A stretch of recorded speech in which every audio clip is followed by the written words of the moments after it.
my dear friends, so we come in the presence of Lord, and today we will be reading the Bible Old Testament, Book 3, Leviticus, Chapter 15. Discharges causing uncleanliness. The Lord said to Moses and Aaron, "Speak to the Israelites and say to them, when any man has an unusual bodily discharge such as a discharge is unclean. Whether it continues flowing from his body or is blocked, it will make him unclean. This is how his discharge will bring about uncleanliness.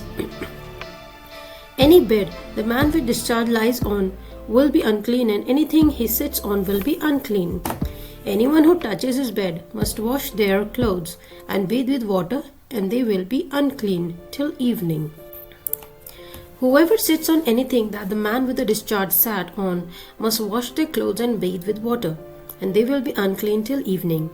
Whoever touches the man who has a discharge must wash their clothes and bathe with water, and they will be unclean till evening. If a man with a discharge spits on anyone who is clean, they must wash their clothes and bathe with water, and they will be unclean till evening. Everything the man sits on when riding will be unclean, and whoever touches any of the things that were under him will be unclean till evening.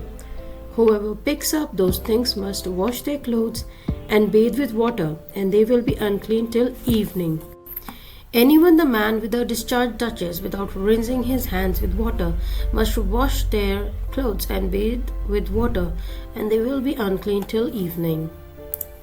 A clay pot that the man touches must be broken, and any wooden article is to be rinsed with water. When a man is cleansed from his discharge, he is to count of 7 days for a ceremonial cleansing. He must wash his clothes and bathe himself with fresh water, and he will be clean. On the 8th day, he must take 2 doves or 2 young pigeons and come before the Lord to the entrance to the tent of meeting and give them to the priest.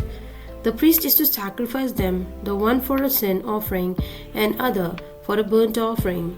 In this way, he will make atonement before the Lord for the man because of his discharge. When a man has an emission of semen, he must bathe his whole body with water, and he will be unclean till evening. Any clothing or leather that has semen on it must be washed with water, and it will be unclean till evening.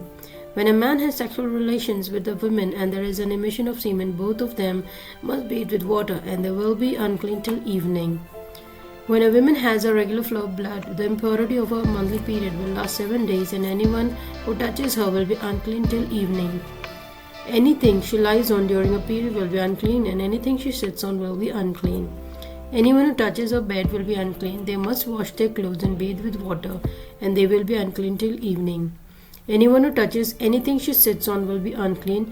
They must wash their clothes and bathe with water, and they will be unclean till evening. Whether it is the bed or anything she was sitting on, when anyone touches it, they will be unclean till evening. If a man has sexual relations with her and her monthly flow touches him, he will be unclean for 7 days. Any bed he lies on will be unclean. When a woman has a discharge of blood for many days at a time, other than a monthly period, or has a discharge that continues beyond her period, she will be unclean as long as she has a discharge, just as in the days of a period. Any bed she lies on while her discharge continues will be unclean, as is her bed during her monthly period, and anything she sits on will be unclean, as during a period. Anyone who touches them will be unclean. They must wash their clothes and bathe with water, and they will be unclean till evening. When she is cleansed from her discharge, she must count off 7 days, and after she will be ceremonially clean. On 8th day, she must take 2 doves or 2 young pigeons and bring them to the priest at the entrance to the tent of meeting. The priest is to sacrifice one for a sin offering and the other for a burnt offering. In this way, he will make atonement for her before the Lord for the uncleanness of her discharge. You must keep the Israelites separate from things that make them unclean, so they will not die in their uncleanliness for defiling my dwelling place, which is among them. These are the regulations for the man with a discharge, for any one made unclean by an emission of semen, for women in a monthly period, for a man or a woman with a discharge, or a man who has sexual relations with a woman who is ceremonially unclean. So this is the end of the chapter. We will continue in the next video. In the name of the Father, Son, and the Holy Spirit, God bless you all. Kindly like, share with your near and dear ones, so that they may also listen to the chapters of the Bible. Press the bell icon so that you will get notification of the next chapter uploaded. Kindly subscribe to the channel Bible Reading Android Unity. Happy listening to the Bible. Take care. God bless you all. Bye-bye.